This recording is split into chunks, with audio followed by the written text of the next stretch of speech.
बिहार के बांका जिला का भेड़ा मोड़ मैदान आज गवाह बना। हजारों लोगों की यहाँ पर भीड़ जमा हुई और इस भीड़ जमा होने की वजह थी तहफ़्फ़ुज़ औक़ाफ़ व संविधान कॉन्फ्रेंस। जो वक्फ़ कानून अभी सरकार की आई है, उसी कानून के विरोध में यहाँ पर हजारों की तादाद में लोग आए। बच्चे आए, बूढ़े आए, महिलाएं आई, औरतें आई, सभी लोग आए और उन सारे लोग आए हुए लोगों को संबोधित कर रहे थे ये हजरात, जो काफ़ी दूर दूर से चल कर आए हैं। इसमें से जो ख़ास मेहमान थे, इमारत शरिया से नायब काजी शोएल अख्तर साहब। इनसे पहले बात होगी। आपने हज़ारों लोगों की भीड़ को यहाँ पर बुलाया एक पैगाम देने के लिए। भीड़ जुटाने का मकसद क्या था, इस प्रोग्राम का मकसद क्या था और इस भीड़ का क्या नतीजा निकलने वाला है? देखिए, इसका एक ही मकसद है कि हुकूमत ने जो काला कानून लाया है, ये कानून चूँकि संविधान के भी ख़िलाफ़ है और शरीयत के भी ख़िलाफ़ है, ये हमारे धार्मिक और मजहबी उमूर में मुदाखलत है।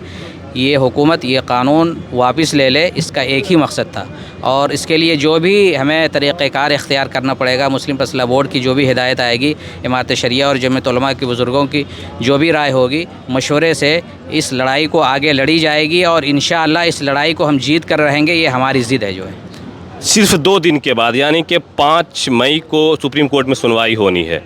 क्या उम्मीद लगाए बैठे हैं Imarat Shariah all India Muslim personal law board? क्या कुछ उम्मीद लगाए बैठी है? अगर फ़ैसला हक में आया या फिर स्टे लगा, क्या कुछ होने वाला है अगर आपके ख़िलाफ़ ये फ़ैसला जाएगा? अभी इससे पहले भी सुप्रीम कोर्ट में सुनवाई हो चुकी है और हमारे मुअज़्ज़ज़ जो जज हैं, उन्होंने जो वकला हज़रात से, जो हुकूमत के वकील हैं, उनसे जो सवालात किए कि ये जिस तरीके से आप इस वक्फ़ कौंसिल में 2 हिंदू मेंबरान को रख रहे हैं, क्या अगर हिंदुओं के मठ और मंदिरों में भी 2 मुस्लिम को रखा जाए तो आप बर्दाश्त करेंगे? तो उन लोगों ने कहा नहीं। यानी जो भी तीखे सवालात हुए थे उसका कोई माकूल जवाब नहीं था। इससे लगता है कि हमारे जजेस हज़रात की नज़र है कि ये कानून जो है वो सही नहीं बना है और इसमें बहुत सारी शिक़ें ऐसी है जो मजहबी उमूर में मुदाखलत करता है। हमें सुप्रीम कोर्ट के ऊपर मुकम्मल यकीन और एतमाद है कि वो इंसाफ़ को बरूए कार लाते हुए, चूँकि वो इंसाफ़ का मंदिर है, हमें इंसाफ़ वहाँ से ज़रूर मिलेगा। और सुप्रीम कोर्ट के से भी और वहाँ के मुअज़्ज़ज़ जो हमारे जज हज़रात हैं, उनसे भी पूरी उम्मीद है कि 5 तारीख़ को भी जो बातें होंगी वो हमारे हक़ में होंगी इंशाअल्लाह। और अगर खुदा न खास्ता इसमें कुछ होता है तो फिर जो भी कानूनी प्रक्रिया होगी, हमारे मुस्लिम फैसला बोर्ड के जो ज़िम्मेदार हैं जो कहेंगे उसके ख़िलाफ़ फिर बातें आगे होंगी। जो है ओम प्रकाश यादव जी हैं आप, एक तरफ टोपी वाले, दाढ़ी वाले, इन लोगों के बीच में ओम प्रकाश यादव आकर नारे लगा रहे हैं, क्या वजह है? देश संविधान से चलता है और हम लोग यहाँ ना हिंदू की बात होती है ना मुसलमानों की बात। यहाँ गंगा जमुना तहजीब के बल पर ये हमारा देश चल रहा है। और जब से केंद्र में भाजपा और आरएसएस की सरकार आई है 2014 से, ये जो आप देख रहे हैं वक्फ बिल या और भी तरह का जो बिल लाया जाता है मुसलमानों के खिलाफ, ये बिल नहीं है। ये पूरे देश में अशांति फैलाने के लिए ये बिल को लाया गया है। देश का अमन चैन कैसे बिगड़े, हमारा वोट का राजनीति कैसे चमके, इस उद्देश्य से इस बिल को लाया गया है।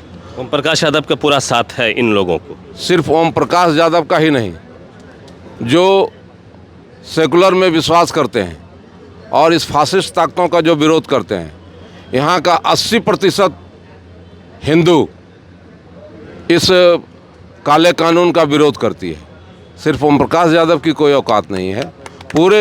पूरे आम आवाम की इनके साथ मजबूती से है कि ये कानून, ये बिल अगर वापस नहीं होता है, आप मेरे चीज़ पे आप किसी ठीक है, मंदिर और मठ में तो बहुत सारी चल अचल संपत्ति है। अगर किसी मुसलमान को वहाँ का मालिक बना दिया जाए, क्या हम बर्दाश्त कर सकते हैं? क्या जब हम नहीं कर सकते हैं तो ये क्यों करेंगे? बाबा साहब ने यही तो अधिकार हमको दिया है, समान अधिकार दिया है, चाहे वो हिंदू हो या मुसलमान। उन्होंने कपड़े से पहचानने की कोशिश नहीं की। कपड़े से पहचान के उन्होंने संविधान को नहीं बनाया। उन्होंने संविधान बनाया। हमारा और आपका जो बलिदान है इस देश को सींचने में, जो आपने खून बहाया है, जितना हिंदू ने बहाया उतना मुसलमानों ने भी बनाया और भी अन्य धर्मों के लोगों ने बहाया। उस आधार पर यहाँ के संविधान को बनाया गया और उस संविधान के अनुसार ही हम लोगों को आज हक और हुक्म दिया गया। तो मेरे हक को आप काटने वाले कौन होते हैं? सत्ता आती है, चली जाती है। आप माननीय प्रधानमंत्री, आपसे थोड़ी सी बात होगी। इस भीड़ चिलचिलाती धूप में लोग आप लोगों की एक आवाज़ पर चले आए, हज़ारों हज़ार की तादाद में है, बुलाने का मकसद क्या है? इस कानून को तो हम हर एतबार से मुखालिफ देखते हैं, अपने मज़हब के भी और संविधान के भी। लोग जो जमा हुए उस कानून की हिफाजत के लिए भी और अपने मज़हब की हिफाजत के लिए भी, कि उसी मज़हब के आज़ादी के साथ जीने के लिए कानून बनाया गया और कानून में हमें हक़ दिया गया है। इसी हक़ को हम इस्तेमाल करने के लिए यहाँ सब जमा हुए कि सब उसकी आवाज़ को बुलंद कर रहे हैं और मजबूती के साथ बुलंद करते रहेंगे इंशाअल्लाह। देखिए, ये भेड़ा मोड़ मैदान का ये मजमा एक नया मजमा नहीं है।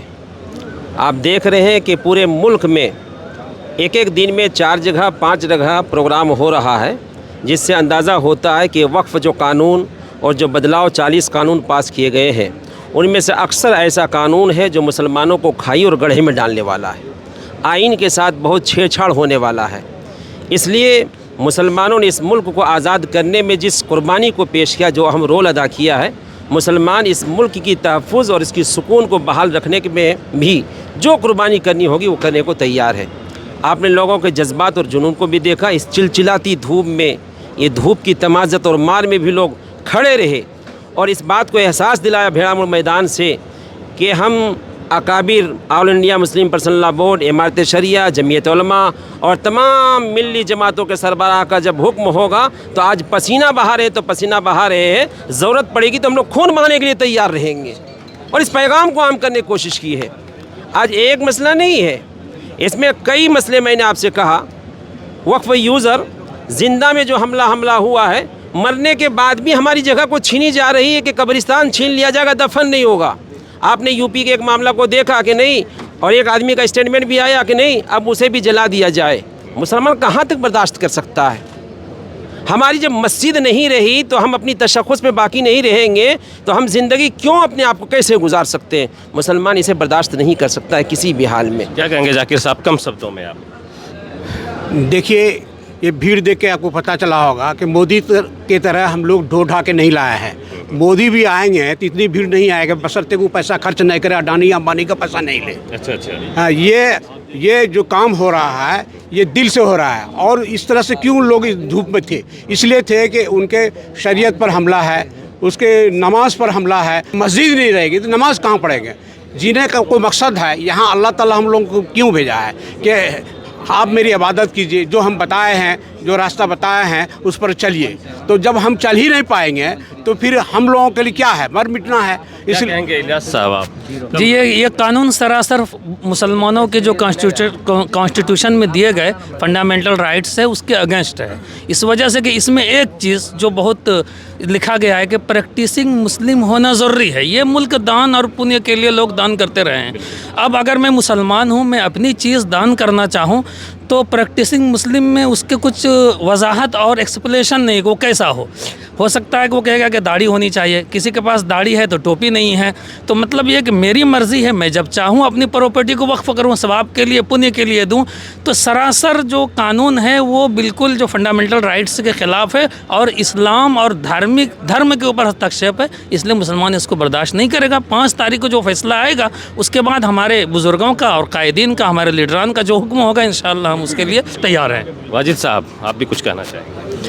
मैं तो सिर्फ आपके माध्यम से सरकार को याद दिलाना चाहता हूं कि जब ऐसी घटनाएं हुई हैं, मुसलमान और जो बैकवर्ड जो हमारे साथी हैं बढ़ चढ़ कर इसमें हिस्सा लिए हैं और सरकार को बिल वापस लेना पड़ा है। ऐसा बहुत सारा घटना हुआ है और हम ईमानदारी से, हम लोग जिस तरह से अभी देख रहे हैं, जो माहौल यहाँ पे देखने को मिला है, इतनी गर्मी में औरतें और बहनें और भाइयों जो इस मैदान में आए, इससे देख के यही लगता है कि हम लोग जाग चुके हैं और हम लोगों को और जागने की ज़रूरत है। ज़रूरत पड़ी तो हम लोगों को दिल्ली जाना होगा तो दिल्ली जाएंगे, पटना जाना होगा तो पटना जाएंगे, जा करके इस बिल को वापस करा करके हम लोग दम लेंगे। सदर साहब, आप भी कुछ कहेंगे? हम तो मौला यासीन साहब ने जितनी बातें कही है हम उससे मुत्तफ़िक़ हैं।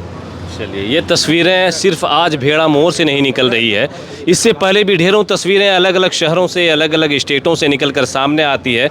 तो वक्फ़ का जो कानून लाया गया है सरकार ने, जो इसे लोगों के ऊपर लगाया है ये काला कानून है और ये लोग खुलकर इस कड़े शब्दों में और बिल्कुल एहतजाज के साथ, बिल्कुल शांतिपूर्ण प्रोटेस्ट के साथ इस कानून का विरोध करते हुए अलग अलग शहरों से नज़र आ रहे हैं। हमने आपको पटना की भी तस्वीर दिखाई, अलग अलग जगह की तस्वीर दिखाई कि किस तरीके से लोग वक्फ कानून के खिलाफ इकट्ठा होकर सरकार के विरोध में जो है एहतजाज दर्ज कर रहे हैं, सरकार के विरोध में नारा लगा रहे हैं और सरकार से अपील कर रहे हैं कि इस काले कानून को वापस लिया जाए। जमीयत उलमा बांका के सेक्रेटरी खालिद अनवर साहब हमारे साथ हैं और आज तहफ़्फ़ुज़ औक़ात व संविधान कॉन्फ्रेंस में भेड़ा मोड़ में ये भी यहाँ पर मौजूद थी। क्या पैगाम देना चाहेंगे आप देखने वालों को, मुसलमानों को? क्या कुछ पैगाम है जमीयत की तरफ से? देखिए, हमारा पैगाम साफ साफ यही है, जैसा कि आपने भीड़ भी देखा और यहाँ पर सभी लोग मौजूद थे। देखिए, वक्फ़ के ताल्लुक़ से, वक्फ़ के हवाले से जो बातें हैं, कोई भी इंसान जब ज़मीन को वक्फ़ कर देता है या हमारे हिंदू भाई भी अगर वो दान में दे देते हैं तो नेकी पुण्य समझ कर देते हैं, वो डायरेक्ट अल्लाह की मिल्कियत में चली जाती है। वो किसी इंसान का, कोई इंसान उसका मालिक नहीं रहता। यहाँ तक कि जो वक्फ़ करता है वो भी उसका मालिक नहीं रहता है, वो अल्लाह मालिक होता है। हाँ, देख रेख वो कर सकता है लेकिन मिल्कियत से निकल जाती है वो चीज़ें। तो जब वो इंसान मालिक नहीं रहा जिसकी प्रॉपर्टी है, तो सरकार या कोई भी किसी भी कानून के ज़रिए वो कैसे इसमें मुदाखलत कर सकती है? वो इसके उसमें रद्दोबदल, खुर्द-बुर्द, छेड़छाड़ कैसे कर सकते? जमीयत का अगला क्या स्टैंड होने वाला है? आप लोगों की बात होती होगी जमीयत के ज़िम्मेदारों से, अगर फैसला हक में नहीं आता है 5 तारीख की सुनवाई के बाद क्या कुछ नतीजा नहीं? अगला जो भी होगा, जैसे आपने अभी भीड़ देखा, उसके बाद जो ऊपर से ऑर्डर आएगा उसके तहत हम लोग फिर अमल करेंगे, कदम उठाएंगे। जो हमारे सदर साहब है जमीयत के, ले लीजिए। बुजुर्गों की तरफ से जो हमें मैसेज दिया जाएगा उस पर हम आमिल हैं, उसके हम कारिंदे हैं और हम वक्त जो है अपनी खिदमत कौम के लिए उसी अंदाज से हम करते हैं जिस अंदाज से हमारे बुज़ुर्ग हमें हिदायत देते हैं। तो हम बड़ों के मातहत हैं, जो वहाँ से आगे आएगा वो हम। लेकिन हुकूमत को ये बताना चाहते हैं कि हम न दबने वाले हैं, न थकने वाले हैं, न झुकने वाले हैं। जब तक ये कानून वापस नहीं होता है हम संघर्ष करते रहेंगे। जितनी कुर्बानी की ज़रूरत पड़ी हम देने के लिए तैयार हैं और आपने इसको देख भी लिया, महसूस भी किया। शुक्रिया।